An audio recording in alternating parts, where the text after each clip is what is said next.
तो स्वागत है आपका। आज है 12 जनवरी। आज के न्यूज़ डिस्कशन में स्वागत है। आज चूँकि संडे है तो कम आर्टिकल हैं, तो हम उन्हें देखेंगे जो आज के करंट अफेयर्स के मेन हैं। तो पहला आर्टिकल है यूएन का जो यूएन सीईबीडी है, सीईबीडी। इसमें भारत सदस्य बन गया है। तो है क्या है? Committee on experts on big data and science. तो बिग डेटा एंड साइंस, तो नाम से पता चल रहा है कि यूएन की एक संस्था है जो डाटा पे काम करेगी। तो डाटा पे अगर काम करेगी, बिग डेटा पे, तो भारत सदस्य बन गया। उद्देश्य क्या होगा? अब डाटा होगा तो सारी योजनाएं और सारी चीजें और पता लगाने में आसान हो जाता है आजकल। तो उद्देश्य क्या होगा? सतत विकास के जो लक्ष्य हैं उनकी निगरानी हो सकेगी, कितना पूर्ति हो रहे हैं, कहाँ कमी है। तो ये है उसमें और अंतरराष्ट्रीय जो मानक के अनुसार ये निर्धारण भी कर सकते हैं हम कि क्या कम है क्या ज्यादा। तो इसका भारत सदस्य बन गया यूएनसीबीईडी का। और किसकी संस्था है? यूएन, यूनाइटेड नेशंस की। अगला है ब्रह्मोस मिसाइल के बारे में। तो थोड़ा पहले समझते हैं ब्रह्मोस के बारे में। तो ब्रह्मोस जो बना है वो ब्रह्मपुत्र नदी प्लस मास्कोवा नदी है, मॉस्को की, मतलब रसिया की। तो इनके नाम पे बना है ब्रह्मोस। तो ब्रह्मोस बना है। ब्रह्मोस है क्या है? एक बैलिस्टिक मिसाइल है कि क्रूज मिसाइल है? क्योंकि हम अगर साइंस में पढ़ते हैं और मेंस में भी है तो ये टॉपिक की मिसाइलों के बीच अंतर वगैरह। तो दो तरीके की मिसाइलें होती हैं, एक होता है बैलिस्टिक मिसाइल और एक होता है क्रूज मिसाइल। तो बैलिस्टिक और क्रूज में अंतर क्या है? बैलिस्टिक को ऐसे याद करो, जैसे पहले हम रामायण महाभारत देखते हैं, उनमें तीर चलाया जाता था। वो तीर पहले हवा में जाता था, फिर दुश्मन के पास जाता था। ऐसे देखते थे, तीर धनुष से चला फिर नीचे की तरफ। यही एग्जाम्पल है बैलिस्टिक मिसाइल का। बैलिस्टिक मिसाइल पहले ऊपर जाएगी, ग्रेविटी, और फिर ग्रेविटी के कारण ये नीचे गिरेगी। जब ग्रेविटी मतलब यहाँ पहुंचेगी ऊपर, उसके बाद ग्रेविटी के कारण नीचे गिरेगी और जहां हमला होना है वहां कर देगी। पर उससे बढ़िया जो होती है उन्नत तकनीक होती है क्रूज मिसाइल की। क्रूज मिसाइल कैसी है? ऐसा समझो कि एक व्यक्ति है जिसके पास एक स्कूटर है और वो उसमें जीपीएस लगा है। अब जीपीएस लगा है तो उसे जिस लोकेशन पे जाना है एग्जैक्टली पता है। अगर कहीं बीच में ट्रैफिक आया तो उधर से इधर मुड़ जाएगा, तो उसे पता है। तो जीपीएस का तो वो भटकेगा नहीं और सटीकता ज्यादा होगी। तो ये है क्रूज मिसाइल। अब जैसे यहाँ पे इमेज में देखते हैं कि यहाँ से ये चलना स्टार्ट हुई, अब सामने की तरफ पहाड़ आए। चूंकि ये नीचे उड़ती है, बैलिस्टिक कहाँ है? ऊपर हवा में जा रही है वायुमंडल के ऊपर। ये कहाँ है? नीचे ही उड़ेगी, जमीन के बिल्कुल किनारे पे। तो ये पहाड़ आए, पहाड़ के साइड में ये मुड़ के और दुश्मन पे हमला कर दिया। और ये ध्वनि की गति से चूंकि 3 गुनी होती है, तो 3 मैक स्पीड होती है इसकी। तो स्पीड भी होगी, दिशा भी, जीपीएस, तो ये सबसे सटीक होती है। एक तरीके से इसे कहते हैं दागो और भूल जाओ की तरह। तो अभी हमने पहले फ्रांस को दी थी, कुछ सालों से चर्चा में चल रहा था कि फ्रांस को हमने बेचा है इसे, ब्रह्मोस को। अब हमने दूसरा जो खरीदार है वो कौन है? इंडोनेशिया है। तो ये इंपॉर्टेंट हो जाएगा कि इंडोनेशिया को हमने दी है। और दोनों कंट्री, फिलीपींस और इंडोनेशिया, जो है वो पास पास भी हैं, तो ऐसे याद कर सकते हैं उस एरिया में। अगला है गणतंत्र दिवस पर क्या हो रहा है? 500 ग्राम प्रधान है, उन्हें सम्मानित किया जा रहा है। तो 500 ग्राम प्रधान जिन्होंने क्या किया है? सरकार की जो योजनाएं हैं 10, उनमें 6 योजनाओं में कम से कम 90% लक्ष्य प्राप्त किया है, लाभार्थियों को लाभ पहुंचाया है। उन्हें, उन 500 प्रधानों को लाभ मतलब क्या किया गया है? उसने सम्मानित किया गया। योजनाएं क्या है? अब नॉर्मल सा है, 500 प्रधानों के नाम तो आएंगे नहीं ना, ये पूछा जाएगा कि ये 10 योजनाएं कौन कौन सी हैं ज्यादातर में। पर ये आ सकता है भले ही कि कितने में से है। तो ये, और योजनाओं में भी देखेंगे तो एक दो योजना हम निकाल सकते हैं। जैसे स्वच्छ भारत मिशन इसमें शामिल नहीं है, तो 10 योजनाएं, इसमें स्वच्छ भारत मिशन शामिल नहीं है। कौन कौन सी योजनाएं? तो कॉमन सेंस थोड़ा लगाते हैं और देखते हैं कि गांव में कौन सी योजना हो सकती है। तो हर घर जल योजना, गांव में आजकल नल लग रहे हैं तो हर घर जल योजना। गांव में मातृत्व वंदना योजना, महिलाओं के लिए दवा वगैरह और ये सब चीजें यूज होती हैं, तो मातृ वंदना योजना। आवास योजना ग्रामीण होगा ही होगा। विश्वकर्मा योजना होगा, लोगों को स्किल दिया जाएगा। इंद्रधनुष वाला आ जाएगा, टीका वगैरह, कृषि वगैरह से संबंधित। मुद्रा योजना आ जाएगी, जन आरोग्य योजना आ जाएगा। ये सबको पोषण, पोषण गांव में प्रधानमंत्री पोषण योजना, उज्ज्वला सिलेंडर वाला दिया जा रहा है। किसानों को जरूरत कहाँ होगी? गाँव में ही। तो इन सब योजनाओं में अगर अच्छा लक्ष्य प्राप्त किया है 90% तो मिलेगा। अगला है ड्रग की तस्करी के लिए राष्ट्रीय सुरक्षा पर सम्मेलन हुआ है। अब चूंकि राष्ट्रीय सुरक्षा पर सम्मेलन है तो नॉर्मल सा कॉमन सेंस लगाते हैं, नई दिल्ली में ही होना चाहिए। अध्यक्षता किसने की है? अमित शाह जी ने करी है। तो इसमें, और अब भारत में जो नारकोटिक का जो मेन है संस्था, वो नारकोटिक कंट्रोल ब्यूरो है। इसका क्या हुआ है? उद्घाटन भी हुआ है नए कार्यालय का, जो कि भोपाल यूनिट में है। तो एनसीबी है, नारकोटिक कंट्रोल ब्यूरो, इसका भोपाल में एक जोन भी बना है। तो ये है। अगला है मुख्य चुनाव आयुक्त की नियुक्ति। तो जो अपने अभी मुख्य चुनाव आयुक्त है उनका नाम है राजीव कुमार। अब वो अगले महीने होने वाले हैं सेवानिवृत्त। अब तो इनका तो मतलब मेन है नहीं, हमें मतलब है इन फैक्टों से कि नया कानून क्या है, चयन प्रक्रिया क्या है और नियुक्ति कैसे होती है। तो नया कानून आया था पिछले वर्ष मतलब 2023 वाले में कि मुख्य निर्वाचन आयुक्त और अन्य निर्वाचन आयुक्त अधिनियम 2023, तो इनकी सेवा शर्तें, नियुक्ति और समयावधि तय करनी थी। तो 2023 में ये आया था, अब 2025 में जाके इससे नियुक्ति होगी अगले निर्वाचन आयुक्त की। तो चयन प्रक्रिया अब हमने देखा, अधिनियम कौन सा 2023 का। चयन प्रक्रिया क्या रहेगी कि कानूनी मंत्री, जो कानून मंत्री होंगे उनकी अध्यक्षता में एक खोज समिति बनेगी जिसमें 5 नाम का चयन करेगी, मतलब 5 नाम देंगे, उनमें से एक नाम राष्ट्रपति जी द्वारा चुना जाएगा। तो कौन अध्यक्षता करेगा, कानून मंत्री। अब और कौन लोग होते हैं चयन समिति में, प्रधानमंत्री होंगे, कोई एक कैबिनेट मंत्री अलग होगा, केंद्रीय मंत्री, और विपक्ष के नेता होंगे, जैसे विपक्ष के नेता खड़े गए हैं तो विपक्ष का नेता कोई होगा, और इनके द्वारा एक सिफारिश की जाएगी नामों की। राष्ट्रपति जी इस पे क्या लेंगे, सिफारिश लेंगे। अब नॉर्मल सा है कि सुप्रीम कोर्ट हमेशा ही हर चीज की वैधता की पड़ताल कर सकता है, तो वो भी कर सकता है। अंतर्राष्ट्रीय पतंगोत्सव, अब कल हमने पढ़ा था जो था गुब्बारे वाला था, तो वो तमिलनाडु में था। अब की बार क्या है, पतंग का है, तो ये साबरमती में हो रहा है, अहमदाबाद में। तो साबरमती की थोड़ी मैपिंग देखते हैं और अहमदाबाद वाले एरिया की। तो अहमदाबाद बीच में है ये, तो अहमदाबाद याद रखना है, चूंकि ये न्यूज में डेली आते रहते हैं कुछ कुछ, तो उन हम जिलों को देख लेते हैं। जैसे अहमदाबाद ये है, उसके बाद चंपारण, अहमदाबाद और खेड़ा हमने पढ़े थे, विद्रोह पढ़ते हैं, तो ये खेड़ा ये रहा। उसके नीचे है आनंद। आनंद किस लिए फेमस है, डेयरी के लिए। बड़ोदरा है इधर, इधर है, इधर की तरफ एक दो जगह फेमस है, जैसे जूनागढ़, इतिहास में भी हम जानते हैं। और इधर की तरफ पोरबंदर है, इधर द्वारिका है। तो और ये ऊपर वाला पूरा एरिया क्या कहता है, कक्षबाला और कक्ष का रणवी। तो ये थोड़ी डेली आती है लोकेशन है। अगला है अक्षय वट। अब अक्षय वट क्या है, हमने हमारी संस्कृत, जो सनातन संस्कृति है उसका प्रतीक है अक्षय वट। क्यों फेमस अभी चल रहा है कि ये अक्षय वट, ये ओरिजिनल उसकी फोटो है, तो अक्षय वट ये है प्रयागराज में, प्रयागराज में है अभी भी। तो अभी कुंभ मेला हो रहा है, तो इस वजह से इसकी चर्चा हो रही है। तो कई सारे पुराण, अग्नि पुराण, पद्म पुराण, वायु पुराण, इन सब में इसका उल्लेख है। और ये मान्यता है कि प्रलय आई थी तब ये अक्षय वट जलमग्न नहीं हुआ था। तो ये इसकी मान्यता है। और जो जहांगीर हुआ करते थे शाहजहां, वो जहांगीर हुआ करते थे शासक, उन्होंने इसे कटवाने का प्रयास किया था। और ये भी, ये हमें स्टोरी कहाँ से भी मिलती है, 1878 में हकीम हकीम शम्स उल्लाह कादरी द्वारा लिखित तारीख हिंद है। वे तारीख हिंद उधर भी है, दिल्ली सल्तनत वाला, ये अलग है। ये हकीम की है, हकीम शम्स उल्लाह कादरी के द्वारा है। इसमें ये बताया गया है स्टोरी के बारे में। अगला है नेली सेन गुप्ता। अब वैसे तो ये अभी चर्चा का विषय नहीं था, पर न्यूज में इसके लिए एक आर्टिकल था छोटा सा। तो नेली सेन गुप्ता हैं, उनके बारे में एक चीज याद रखनी है कि 1933 का जो कांग्रेस अधिवेशन हुआ था कलकत्ता में, उसकी ये अध्यक्ष चुनी गई थी। तो हम सरोजनी नायडू और एनी बेसेंट को तो जानते हैं, पर इनके बारे में नहीं सुना होता है। नेली सेन गुप्ता 1933 में कांग्रेस के कोलकाता अधिवेशन की अध्यक्ष चुनी गई थी महिला।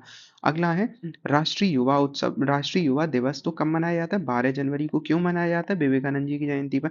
हुआ क्या है इस बार, विवेकानंद यूथ अवार्ड दिए गए हैं 2 श्रेणियों में, व्यक्तिगत श्रेणी और एक मंगल दल श्रेणी। और इसी के अंतर्गत मतलब किया गया है इसी दिवस पे कि कुछ स्टेडियम बनाए जाएंगे, ग्रामीण स्टेडियम, वैसे बड़े नहीं है, ग्राम के हैं। तो हाथरस, गोंडा, हरदोई में। और इसी के साथ युवा सारथी पोर्टल भी शुरू हुआ है। ये क्या है, युवाओं को आधारित है। अगला है Bharat clean tech manufacturing platform. अब क्लीन टेक का मतलब क्या हुआ, क्लीन प्लस टेक मतलब टेक्नोलॉजी। तो क्लीन तकनीक बनाना है, तो किससे संबंधित होगा, उद्देश्य सौर ऊर्जा, हाइड्रोजन, बैटरी भंडारण में भारत में वैल्यू चेन को मजबूत करना, मतलब उनका मैन्युफैक्चरिंग बढ़ाना, सौर, पवन, ये हाइड्रोजन, इन सब में। तो अपने जो उद्योग मंत्री हैं पीयूष गोयल जी, उनने ही नई दिल्ली में से लॉन्च किया है।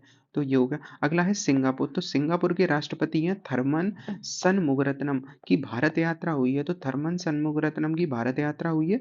अब उसके बारे में, ये जो यात्रा करेंगे वो दिल्ली में तो आएंगे ही आएंगे, उड़ीसा में और जाएंगे। तो ये हुआ है, क्यों हुई है कि भारत और सिंगापुर के बीच 60 साल पूरे हो गए हैं हमारे संबंधों को। अब सिंगापुर का थोड़ा मैप देखते हैं।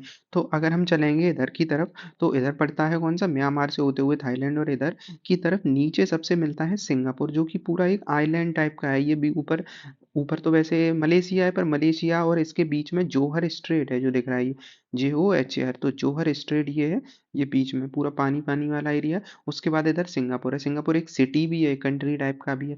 तो सिंगापुर की राजधानी क्या होगी, सिंगापुर ही होगी। तो ये है, तो जोहर स्ट्रेट और ये है सिंगापुर वाला एरिया। इधर देखते हैं तो ये है इक्वेटर से ठीक थोड़ा ऊपर की तरफ है, मतलब बिल्कुल पास है इक्वेटर के, और ये हमने देख लिया है।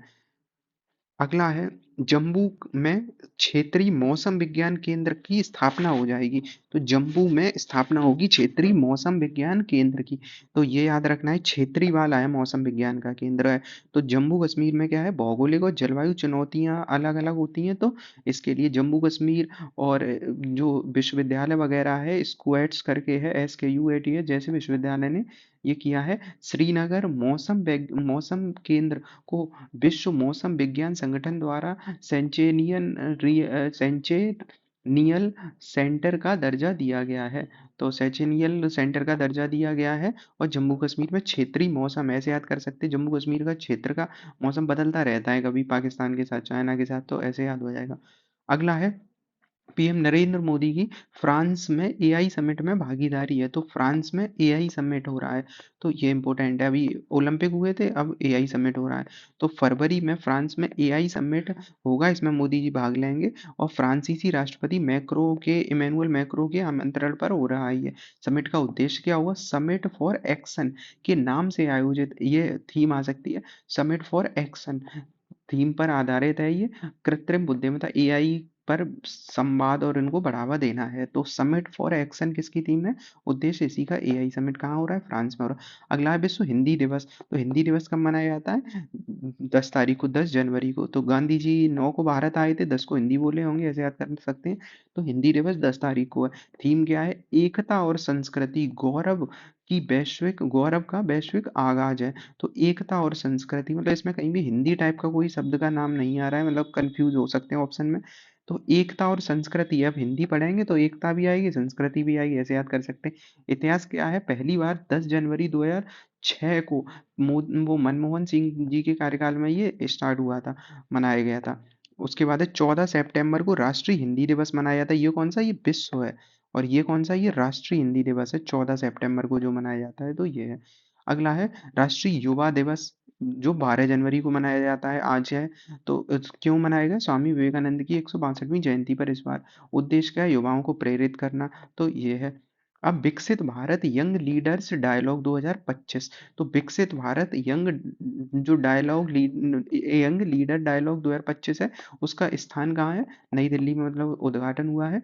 और मनसुख मांडविया हैं, उन्होंने किया है। मोदी जी ने भी संवाद करेंगे 12 को, आज ही मतलब वो संवाद करेंगे। महत्वपूर्ण क्या है, युवा सशक्तिकरण योजनाएं। तो महत्वपूर्ण युवा सशक्तिकरण योजनाएं इसमें कुछ बताई गई हैं, जैसे राष्ट्रीय युवा सशक्तिकरण एक कार्यक्रम चलाया गया है। अब ये कार्यक्रम क्या था, कि असल में पहले क्या हुआ करता था, कई योजनाएं चल रही थी, जैसे NYKS, NYC, NPYAD, NYLP। अब ये क्या है, नेहरू युवा केंद्र संगठन, ये है नेहरू युवा केंद्र संगठन। नेहरू युवा कोर, नेहरू राष्ट्रीय राष्ट्रीय युवा और किशोर सशक्तिकरण कार्यक्रम। और जो ये वाला है NYLP, युवा नेता कार्यक्रम। इन सब योजनाओं को, मतलब जो नेहरू और नेशनल युवा युवा वाले जो आ रही थी, इन सब योजनाओं को मिला के एक योजना स्टार्ट की गई है, उसका नाम हुआ है राष्ट्रीय युवा सशक्तिकरण कार्यक्रम। तो ये याद रखना, ये तो कई सारे हैं, इन सबको मिलाकर एक अम्ब्रेला टर्म बना दी गई है, उन्हें मिला के कौन सा है, राष्ट्रीय युवा सशक्तिकरण कार्यक्रम। तो ये स्टार्ट किया योजना। राष्ट्रीय सेवा योजना, एक राष्ट्रीय सेवा योजना पहले से चल रही थी, वो उसकी स्थापना 69 में हुई थी। स्वयं से पहले आपका नारा इसमें दिया गया था, स्वयं से पहले आपका नारा, तो ये याद रखना। तो ये कब आया था, राष्ट्रीय सेवा योजना, ये बहुत पुराना है, 69 में हुआ करता था। तो ये है। अगला है युवा नीति, भी इसी में है। तो युवा नीति 2024 की क्या है, अब युवाओं को क्या जरूरत होती है, शिक्षा, शिक्षा कर लेंगे, रोजगार हो जाएगा, रोजगार होगा, शिक्षा और स्वास्थ्य देखभाल करेंगे, और इससे समाज का न्याय बन जाएगा। तो शिक्षा, रोजगार, स्वास्थ्य और सामाजिक न्याय, ये नीति है, युवा नीति है। तो 2030 तक युवाओं को, लक्ष्यों को, 24 का लक्ष्य है, नीति का लक्ष्य है 30 तक युवा विकास का लक्ष्य प्राप्त करना। अगला है बीमा सखी।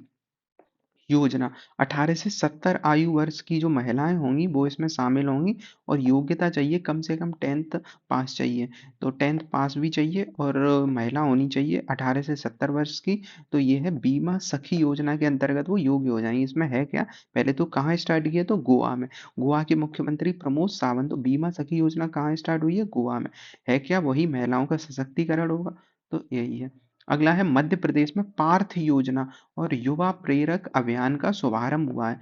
तो पार्थ योजना है और युवा प्रेरक। तो पार्थ योजना क्या है, युवाओं को पुलिस आर्मी और इन सब में ट्रेनिंग प्रदान करना है। यो पुलिस आर्मी पैरामिलिट्री फोर्स की तैयारी के लिए ट्रेनिंग प्रदान करना है, ट्रेनिंग दी जाएगी उन लोगों को। और युवा प्रेरणा प्रेरक अभियान सशक्त युवा समाज को प्रेरित करने का लक्ष्य मेन है, वही प्रेरणा देना है युवाओं को। और कहाँ चली है, एमपी में चला है।